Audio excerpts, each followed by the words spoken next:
listening to Smashing the Party. This is your host, Nate Baumberger. All right, imagine you're freaking in slavery. You don't know it. You're locked down for 2 years before you're freed. Juneteenth is what I'm going to talk about today. I was off yesterday. I put out a show. It was a repeat. If you didn't catch that, I fooled you if you did think it was live.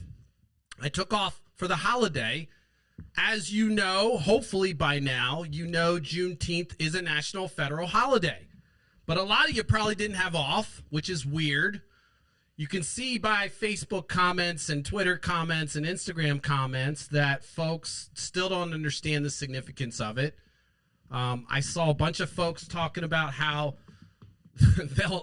they celebrate all the holidays except the made-up ones. And this one, apparently, to some folks, is a made-up one. So I will come clean and talk about some personal experience today with this holiday, with holidays in general.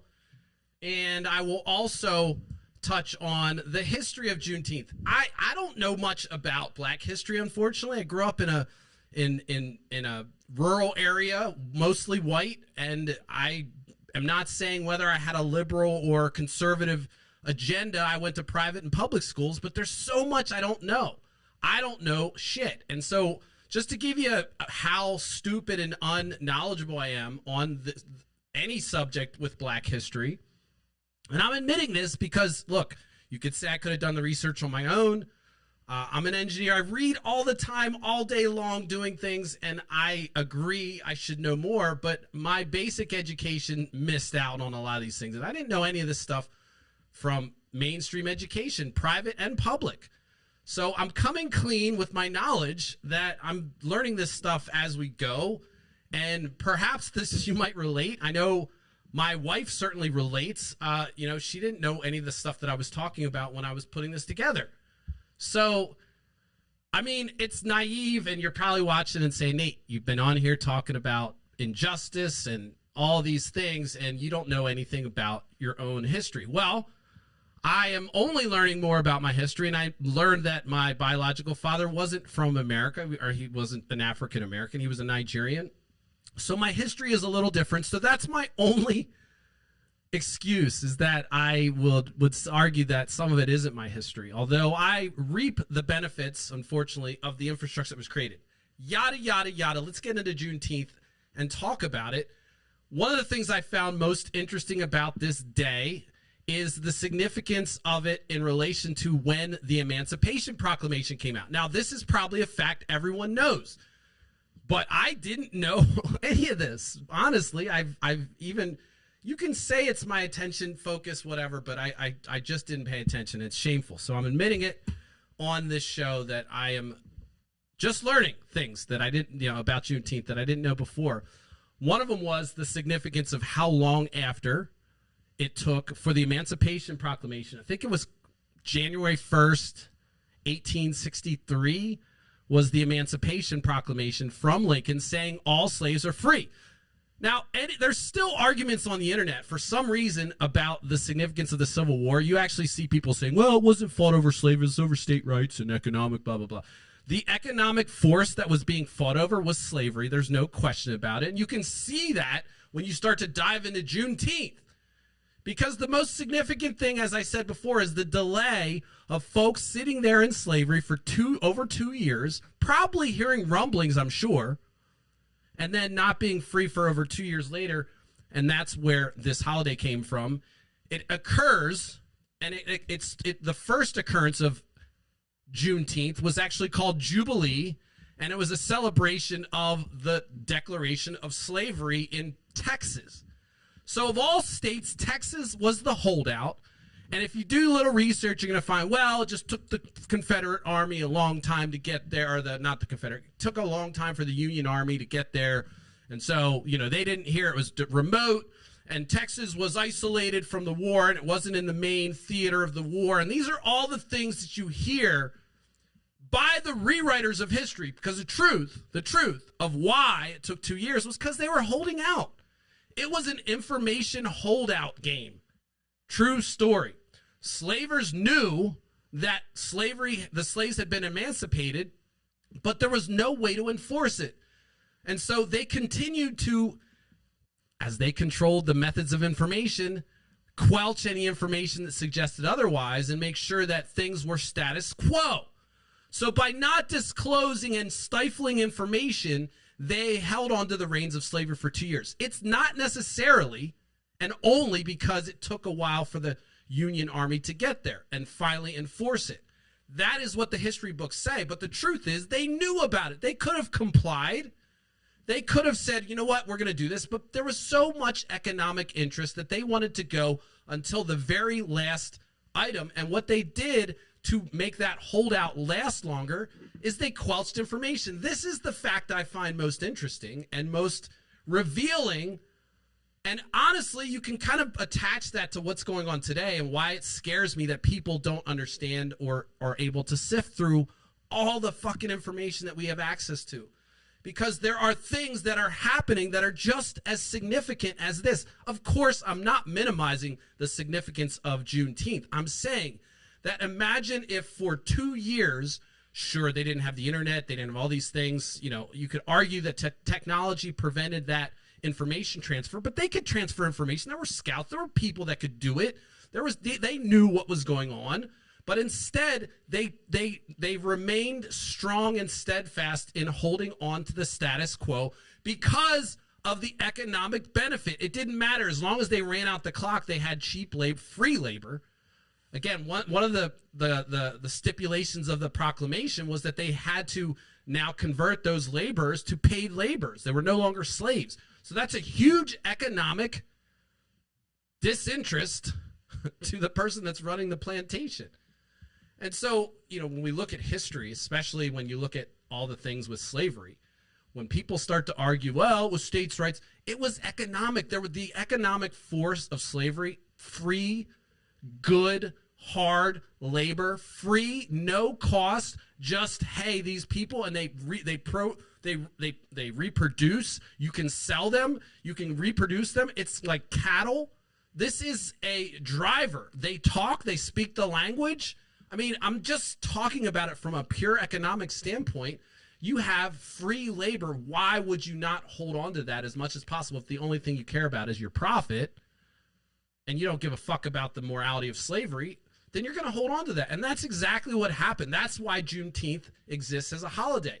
And it's a special holiday. It's bigger than the Emancipation Proclamation in ways because it signified like, look, this is the end of the fucking rope. What I find most fascinating about all of Juneteenth is how little I know about it, how long it took to actually make it a federal holiday. It didn't get codified as a federal holiday in 2021. So let me go back and talk a little bit about what happened. So Emancipation Proclamation happens in January 1, 1863. All the states, you know, the Union Army enforces that through their presence, as well as states complied just because they were part of the Union. Well, there were states that held out and made it difficult, and they weren't okay to ratify this or that.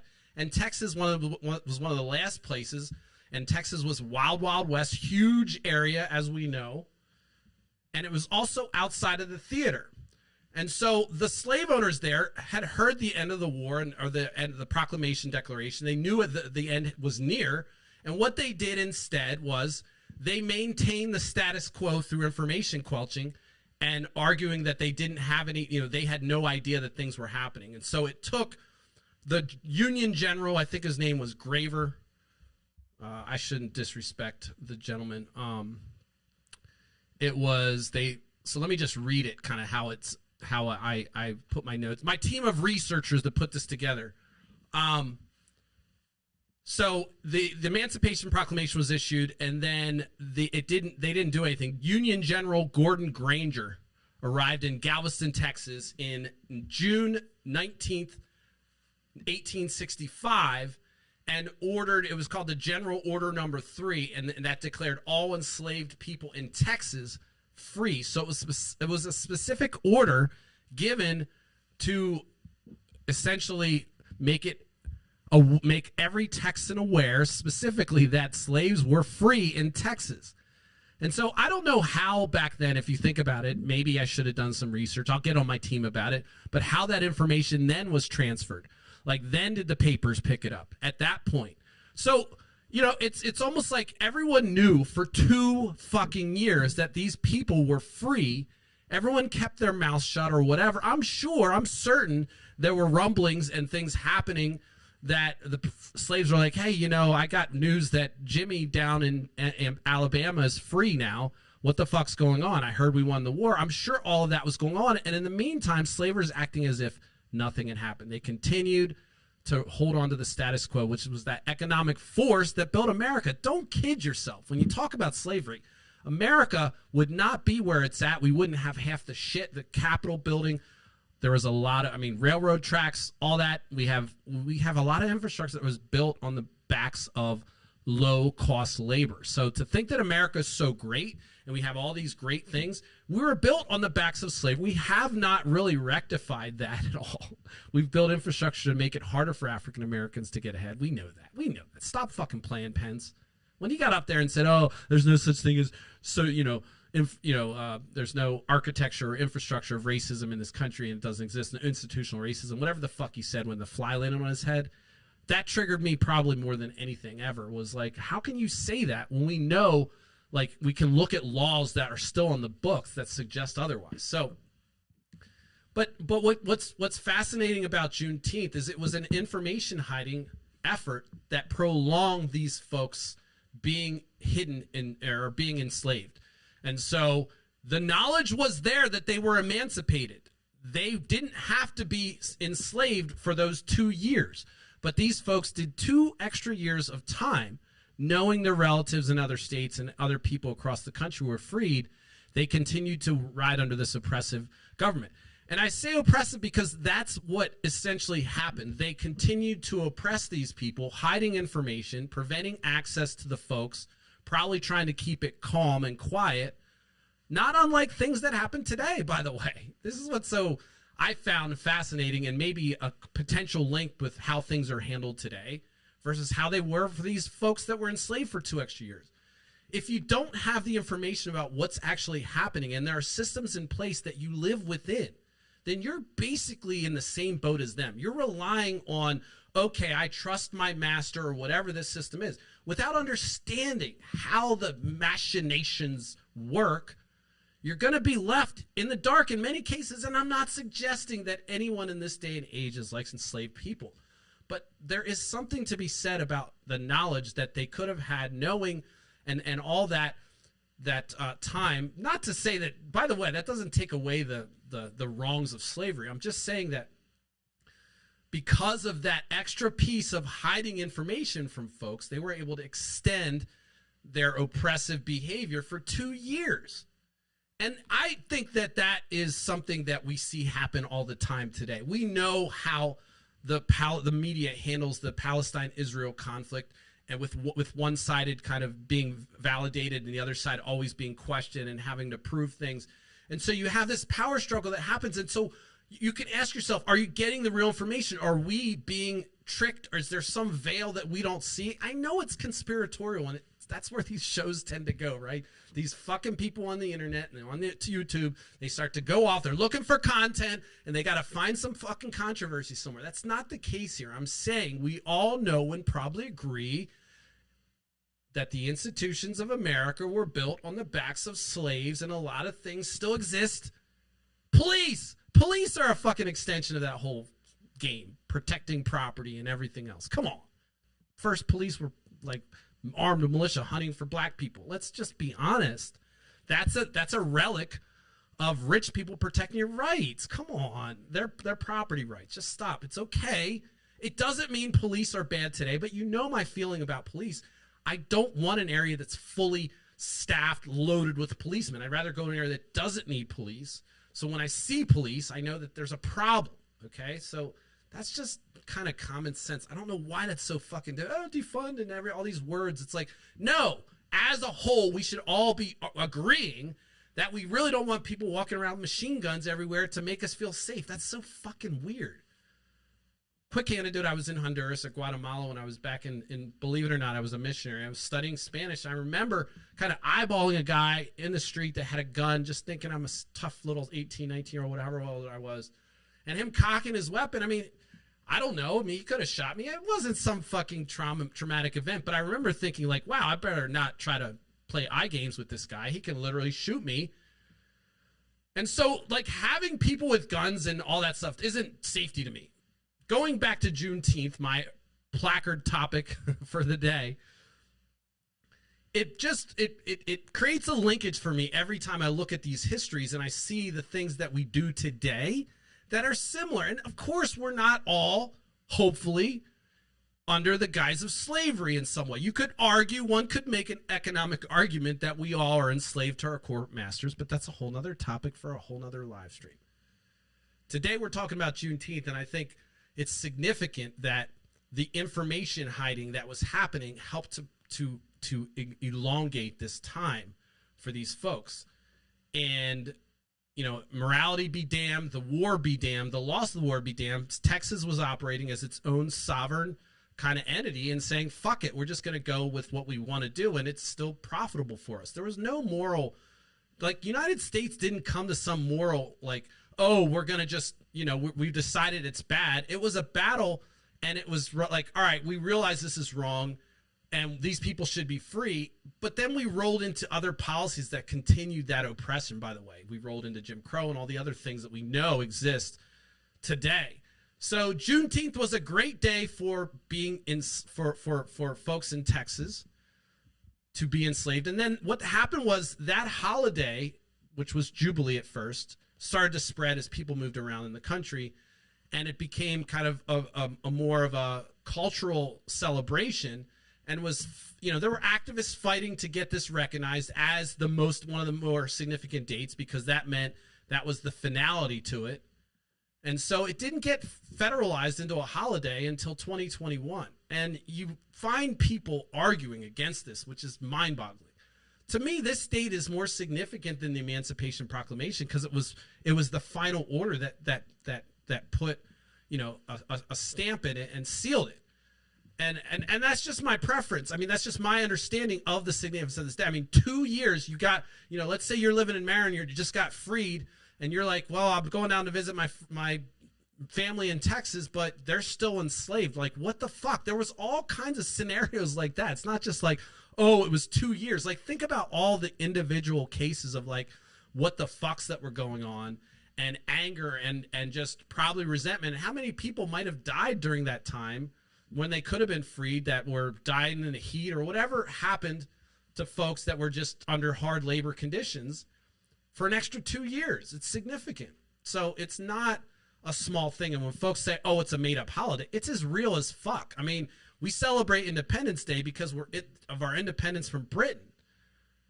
I mean, this is an independence from oppression. It's a fucking major event, a major human event, and especially for African Americans. So it's odd to me as well that the day is the day, and people argue that, well, it's in the middle of a week. I mean, you see all this crazy shit saying, hey, it's not a real holiday. And then you kind of look at some of the other holidays, like Columbus Day and Flag Day and all these other days, which are like holidays. And you're like, what the fuck? This is when people were freed, of course. But why didn't you have off from work? I wonder. I don't know. You know, some folks don't even get off for Martin Luther King Day. And so you have people that believe, not only on the internet, that this is a fake holiday, that it's just some made up holiday that came from nowhere. It actually came from a significant event that happened for the black community, especially when it came to slavery. Like, it was a monumental day. So to minimize it and say, oh, well, it's just a made up holiday, it's as real as fuck. It's as real as Independence Day for folks. And just because it got celebrated and it wasn't nationalized until, or federalized into a holiday until 2021, doesn't take away the significance of it. This is where I lean on getting frustrated with folks that are trying to articulate or rewrite history and scared of black history. Black history might not be comfortable for everybody, or what do you call it? What's the CRT? I think is it's slipping my mind, of course. Fuck, what's the word they use? Something race.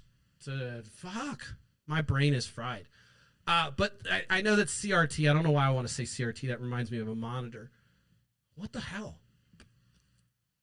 Anyway, when folks try to alter and rewrite history, what you teach, or ban things, even banning books that they may not agree with, you're dropping out piece of history, and maybe there's significance in that piece of whatever it is to help folks understand the pains of the past. And so, arguing against teaching Black history is not arguing against teaching America. There is a different history. I mean, folks, I grew up in a white family, adopted. I didn't know about Juneteenth. White people don't celebrate that shit at all. Like, it's not a thing. And I'm not saying my parents were great parents. I feel like they celebrate all the holidays. It wasn't like we were Jehovah's Witness, and there's nothing wrong with that. I'm just saying those folks don't celebrate holidays. We celebrate holidays. I don't ever remember hearing about Juneteenth. In fact, this is how bad I am. I know when I was at community college, I remember going to school on Martin Luther King Day and wondering where everyone was, and somebody actually, janitor or somebody being in there and saying, hey, it's Martin Luther King Day.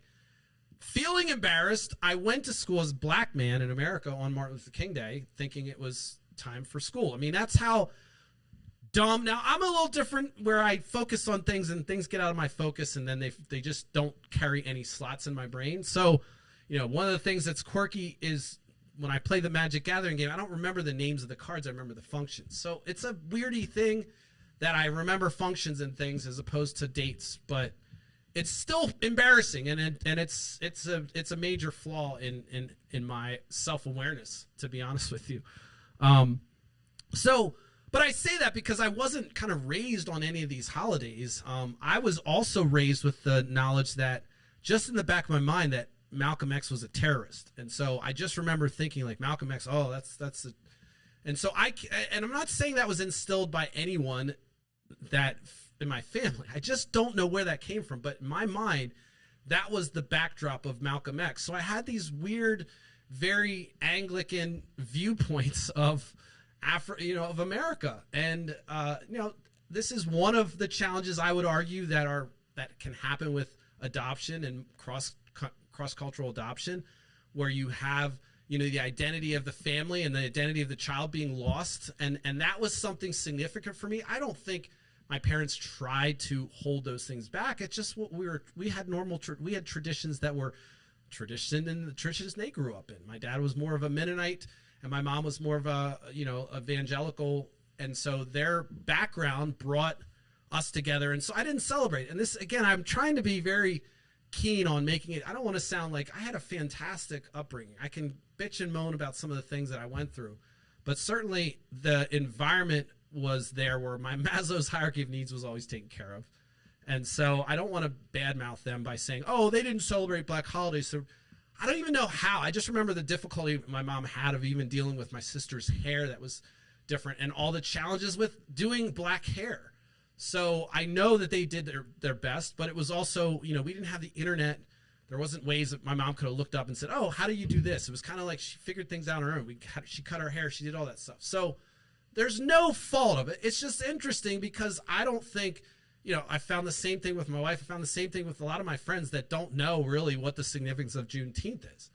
And that's probably the biggest significant fact of Juneteenth is that people don't really understand it. And they think it's just some made up fucking holiday. It's a real deal holiday. Like one of those holidays where people were liberated. I mean, what more do you want? Independence Day. I mean, how more American can you be? Juneteenth is as American as apple pie as far as the holiday goes. It should be banks are closed. You should be off work. You should be barbecuing, throwing Jubilee parties. That's it. I mean, it should be like a Sunday, whatever. It should be like Christmas, maybe not the gifts, but the celebration is significant as all those other holidays. And you can argue that Christmas is more significant, but I'm going to argue for me and for Black people, I'm sure, Juneteenth meant more. Had Juneteenth not happened, Texas could have held their stand and maybe created its own union with slavery. I mean, they were that powerful and big, and they held out that long because of the economic ability and their remote location as well. But mostly because they knew that they would lose their economic position by allowing the new order to take control and basically dilute their profits by making them have to pay for labor. So this is just, I find it fascinating that these holidays exist. And then I find out, when they're celebrated, I don't know enough about them. And I find it interesting that then you kind of start to research and figure how much fight there is in this. And so the fact that it wasn't recognized until 2021 meant a lot of people in Texas were celebrating this within their own families as if it was some big event, and it wasn't getting mainstream, attention for a lot of folks, and it kind of grew organically. And that's how it ended up being a holiday. It kind of grew through the Black community, through celebrations, through awareness, and eventually, years later, 2021, it finally got signed into law as a holiday. So I'm going to argue that Juneteenth is as significant as July 4th, in that for independence and being free and having an autonomy, I mean, that day is as large as January 1st, 1863, as big as July 4th, 1776. These are big dates. Juneteenth, June 19th, 1865 was the order that freed the last of the slaves in this union. Big, big day. And again, the significance of that being that you are being held for 2 extra years. And, I found it fascinating that the parallel between that power that you have when you hold back information controlled the destiny of folks for 2 extra years. So I will bring the most significant thing that's happening today that is blowing my mind is as China moves ahead with curing diabetes, we're still having people in America deal with this shit. And it's crazy because it's happening and it's like, why aren't we hearing more about it? We're going to hear it's come from China and there's going to be a lot of information to say, oh, it's not ready and all these things. You're going to get that from everywhere. Doctors, everybody in this system is built and economically dependent on this. So guess who controls the message on this and why that message is going to be quelched? Are we not analogous to these folks that are under slavery for 2 extra years? I mean, how long till we get this cure? We spend so much money in pharmaceuticals. Why aren't you rolling it out? Now, I know that's a leap to go from Black History Month to the pharmaceutical argument, but I think there's a parallel between what we know and what we don't, and what information we're put in front of us, and what information would allow us to have more freedom. In my opinion, some of the same stifling of information happens today in the same shit, and it's maybe the significance is that you feel like you're enslaved, but we are, in that you're still enslaved to this corporate master that decides that, you know what, rather than you getting cure from insulin in 3 months, which apparently is how long it takes, 3 months, to making you have to pay for insulin for life. I mean, there's jobs. We have economic development, economic recovery that would have to happen if we remove this industry. There's all kinds of arguments for why this isn't going to happen, but it comes down to the corporate masters and their dollar, just like it did in 1865. No different. So this is something, whether you're Black, white, Spanish, Latin, whatever your racial, demographic, gender identity is, the question that you need to ask is, all right, Juneteenth is significant. Wow, they were able to enslave people for 2 extra years in this country. Argue about all the technological things they didn't have to share information, sure. Argue that they were geologically located. Their geolocation prevented, access from the Union to enforce things. You can argue all those things, but the bottom line is that this was executed on purpose. The delay was on purpose, and it was done through the holding and the withholding of it and the obfuscation of information. That's your word for the day, obfuscation. I don't know why that word is just so fun to say, and maybe I'm saying it wrong, but fuck it, obfuscation, obfuscate. Anyway, it means to hide, and so they're doing this with information. You look around, we find out things after the fact. Now you're starting to find out that maybe some of the conversations around COVID, which I were a part on one side, we didn't handle, the school rollback. You always see things 2020 down the road, but sometimes it's one thing when you're going through a major crisis and you're learning as you go with COVID. We're all trying to figure it out. And you're going to make mistakes. And you look back and go, okay, that shit was wrong. It's a different thing when you're taking that information, preventing people from getting it, so they don't have access to whatever they need, or you're intentionally trying to hide and obfuscate things so that you benefit. To me, that still happens. That's the story of Juneteenth. It's the story of capitalism continuing to hold out its economic prowess over the fact that we were doing the morally reprehensible thing to folks By the way, I didn't write that. I'm just trying to make it sound interesting. And so it was all done under the guise of economic benefit. And I don't see a lot of I don't see a lot of differences between that mentality and the mentality that we know exists today. I mean, I like to talk about corporations and the power that they have and the greed. But it's interesting when you start to look at the consistent thread across a lot of the things we talk about, these issues we talk about, comes down to somebody that really doesn't have enough or think they have enough or just can never get enough. There's always a profit, dollar incentive, some benefit that's holding back humanity every fucking time. Just imagine if the guy that did polio, that cured polio, was out to get royalties like we have now. People write a cure and they're like, I want fucking royalties. No. The guy that did insulin gave the patent away for $1. These folks weren't in it for royalties. They were doing it because they wanted to help people. And so if you have an entire industry that's set up to control the media, to control the narrative, and we are prevented from access to things that would give us that life, liberty, pursuit of happiness that I always talk about, it's fucked up. We're just as enslaved today. Maybe we don't have chains. Maybe we don't have slavers, but we're in the same boat where our life, liberty, and pursuit of happiness is stifled from folks that have power and controlling the power through the controlling of information. It's the same fucking battle today, except now it's digital. It's more refined. And we now can basically target people anywhere on the planet with any kind of information stream that we want. If I am running a state government, I am running a major marketing campaign on every single fucking senator and congressman in America. Let's say I'm, in Malaysia and I have access to the social media tools. I'm basically putting a bubble around every single person. So even our representatives are being targeted with information. Are they getting the right information? Are they being led astray? I mean, you can start to really get untrustworthy of everything. And this is where people kind of skyrocket into the moon by chasing down all these conspiracy theories. I'm not going there. I'm not trying to chase conspiracy theories. I'm trying to present to you through historical evidence that's significant on Juneteenth of how economic entities can withhold information to their benefit, and how it can just ripple and become a major life-changing event for people, all because of the mighty dollar. And it's the same shit. It's the same shit. So Juneteenth is a story that we actually continue to live, and that is, are we actually still enslaved in some way, in some form? Is the pharmaceutical, is big oil? Who's doing? Who's controlling? Who's benefiting from this crazy shit? Who's benefiting from these wars we're having?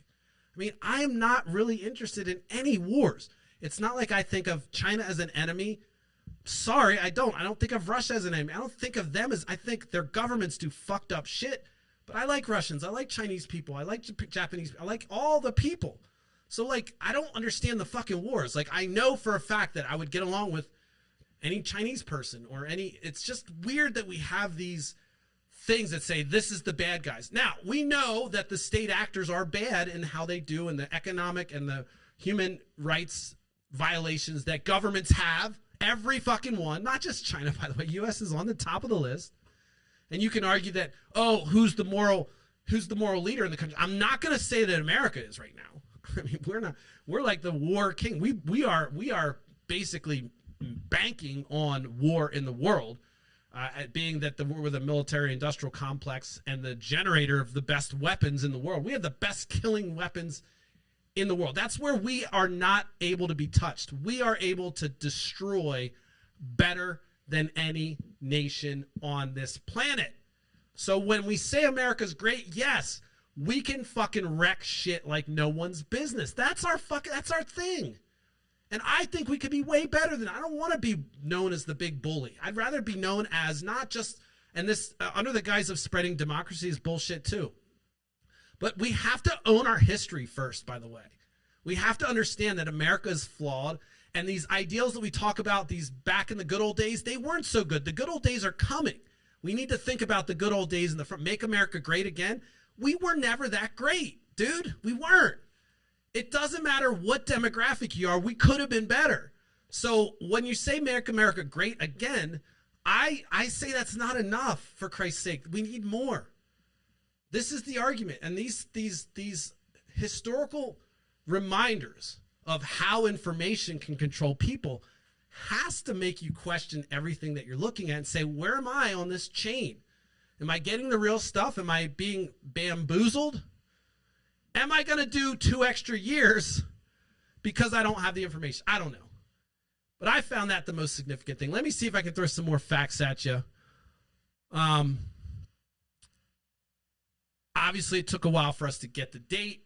It took us a while for us to get federal recognition. What was crazy is that post-emancipation, we then began the Jim Crow era. So it didn't necessarily become easier for black people. It just said, hey, look, you can't make money on their labor. But everything else pretty much was enshrined into law in the South through Jim Crow by saying separate but equal, and all Plessy versus Ferguson, I think it was, all these different things that said, hey, we're still allowed to do what we want to do, but we're just not allowed to make cheap, get them for free anymore. But we're still going to make sure that we hold them down and they're still cheap labor, because if we can keep them at an economic level, then there'll always be cheap labor. These were things that were well thought about. Jim Crow was an architecture. It wasn't like, oh, it magically happened. It was constructed. Hitler liked Jim Crow. True story. Hitler thought Jim Crow was magnificent, thought it was the greatest thing in the world. I mean, South Africa picked up where they left off. I mean, South Africa was like, yeah, fuck yeah. I mean, this is just well known that America was best at kind of destroying things again, and that was, the social fabric and the cultural fabric of black communities. I mean, they did that pretty fucking good. We're rising. We're fucking rising. But anyway, so I felt like today I wanted to talk about Juneteenth. I thought it was significant. The most significant piece I thought was not only that they held out for 2 years, but the reason they held out and the methods they used to hold out, I found interesting. And I find that there's a parallel between that and what the fuck we're dealing with today. I'm not suggesting that I'm the only truth and everything you get here is its opinion. This is Nate Bomberger's opinion. And despite what they say, I don't think that highly of myself, despite what the haters say. So I find that, the learning about this stuff and the parallels that I draw and that I'm trying to extract from to learn lessons of today is really what history's for, is to learn from it. And so how is it possible for 2 years they kept the status quo? Forget the geographic location. How is it possible? Is it possible today for them to do that? Do they have more means to do that today? I would argue that the corporations have more power today over controlling narrative than any time in history. They can control pretty much everything. They have a lot of brand power. They have a lot of media access. They can get in your phone. They can be, while you're on the toilet, they can be right there in your face. So I'm going to argue that if we still have the same incentives, which we do, we're America, we're capitalists, like the almighty dollar is the god of everything in this country. If you think that it's otherwise, stop fucking playing yourself. It is. The dollar is everything here. It's not God. It's not Jesus. It's not any other religious shit. It's dollar. We do things for dollar. That's it. That's the thing that drives this country. America is the dollar country. We do it for profit. We're not going to do services. If we're not going to do a service, it's got to be profit, right? So you have this entity that still exists, this incentivization program that still hasn't changed. It's even stronger today. You have more pressure to perform. And so what other information hiding is happening? What other things do we not know about that we could? This is where people on the right and the left go into these chains of conspiracy, but it's easy to see how you can go down that path when you start to ask questions. The way you don't go down the rabbit hole too far is you get the facts and you line them up with dollars. You find out where the money is. It's such a simple cliche, but it's true. Where is the money? Same thing with the story, the backstory of Juneteenth. Why did it take so long? Follow the fucking money. Same fucking story. So, I don't know, folks. I found it interesting. Maybe you learned something about Juneteenth. I didn't really give you too many facts other than Texas was the first state to make Juneteenth a holiday. It was 1979, and then it took till 2021. So Texas was the first to, 1979 Jubilee or Juneteenth was June 1865.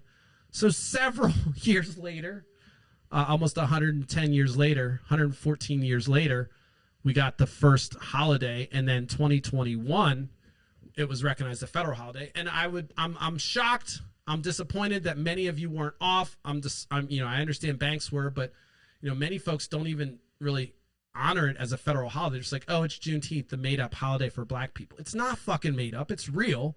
It's as significant as July 4th. And I take offense to anyone that says it's less than that. I mean, it really is significant. So, I don't know. Maybe you found that interesting. I do want to touch on a couple things that are going on. First of all, I'm excited to say that I'm still in the market for sponsors. Things are good there. I'm in the negotiations. Believe it or not, with all the chaos, haters be damned. But I will say it's been great, and honestly, my personal profile has kind of dwindled compared to Smashing the Party. So it's been awesome. I appreciate the support. One other thing that's going to start happening is I'm going to be more on YouTube, just because the YouTube is where a lot of folks are actually listening to it in the replay. When I say a lot of folks, it's like 5 or 6, okay? The significance of my following on YouTube isn't much, and it may make you think that the quality of the show isn't up to par. It's just because people haven't heard yet. They haven't seen. That's what I'm telling myself. But the truth is, I'm going back and forth whether I just go right to 4K. I have the vision for this show to become the best live stream political podcast opinion that goes 4 nights a week that exists on this planet. That's in my mind. So I am not chasing editing. I have all this content that I can go through, and it's tons. And somebody, if this were to grow into a larger company, I would say that, the first thing I would do is have people going through that content. But it's so much, and I'm cranking out every night I'm doing it. So I think for me, what I would like to see is the quality go up, the content better, my filler words go away, the storytelling improve, the visuals get cool, make it pop, and become so damn good at live, no one can fuck with it. That's the goal, okay? So what does that mean? It's going to mean that I'm going to have to take practice. I'm going to get better. I'm going to have to get quicker, smarter. My team of researchers has to get on the ball to provide those nuggets that are going to keep you coming back. But that's the driver here. I know that sometimes you guys have been with me while I've kind of carved out good and bad shows and sound's been bad, but the ultimate goal is to fucking bang it out 4 nights a week the rest of my fucking existence and make it high quality content that people are entertained with and learn some shit. And every now and then I crack a joke that might be funny, and every now and then I like to say retard. And I only said that one for that one person that will always email me. I needed some positive emails, so there you go, retard. There you go, give me some.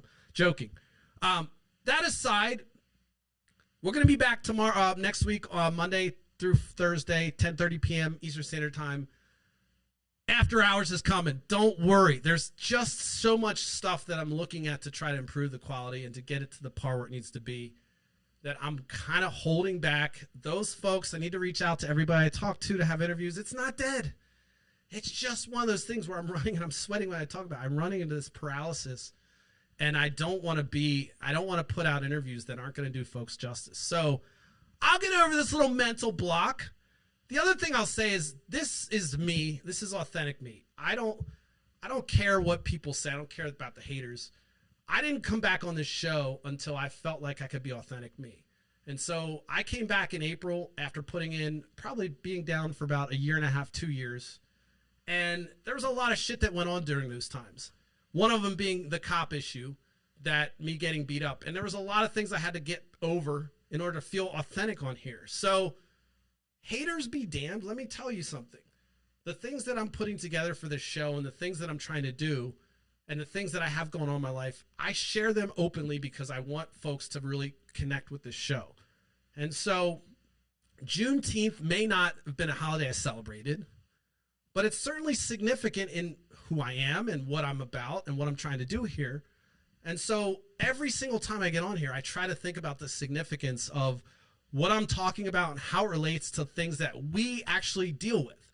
And so even a story about Juneteenth may not seem personal, but I think that we can all understand the issues that happen when we don't have enough information. And when we don't know what's going on, we can't make good decisions. And so I felt like that is a larger story that I thought, and to me, that's something that, you know, as I try to grow this platform, I'm trying to pierce through that glass ceiling.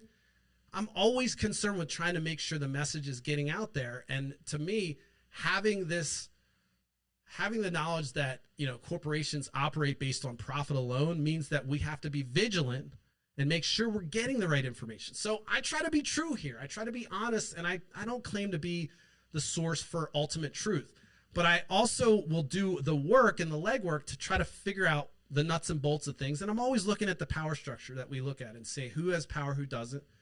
And so I tend to look at things through that lens. So if you're on the power side, I typically look at that as an advantage. But that's what we're trying to do on this show. We're trying to become the best live stream. We're trying to make it personal. We're trying to be authentic. We're trying to bring things that talk about that are significant and maybe outside of the sphere of things that you normally talk about. I can't imagine a lot of white families sit around the table and talk about the significance of Juneteenth. Maybe you do. That's fantastic. But we didn't growing up.